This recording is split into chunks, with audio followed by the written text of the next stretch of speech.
La parole éternelle. Thème de la malédiction à la restauration. Texte de base, Deutéronome 28-27 à 29. LSG. L'Éternel te frappera de l'ulcère d'Égypte, d'hémorroïdes, de gale et de teigne, dont tu ne pourras guérir. L'Éternel te frappera de délire, d'aveuglement, d'égarement d'esprit, et tu tâtonneras en plein midi comme l'aveugle dans l'obscurité. Tu ne prospéreras point dans tes voies. Matthieu 8, 1 à 4. LSG. Un lépreux s'approcha, se prosterna devant lui et dit « Seigneur, si tu le veux, tu peux me rendre pur. » Jésus étendit la main, le toucha et dit « Je le veux, sois pur. » Aussitôt il fut purifié de sa lèpre. Introduction. Dans l'Ancien Testament, certaines maladies physiques, comme la lèpre, étaient vues comme des conséquences de la désobéissance.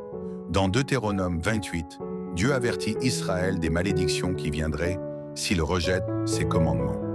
Mais dans le Nouveau Testament, avec Jésus, nous voyons non pas la condamnation, mais la compassion. 1.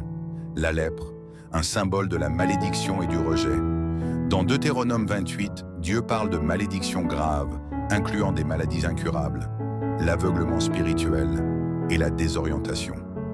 Ces jugements illustrent l'effet du péché non confessé, séparation, confusion et destruction.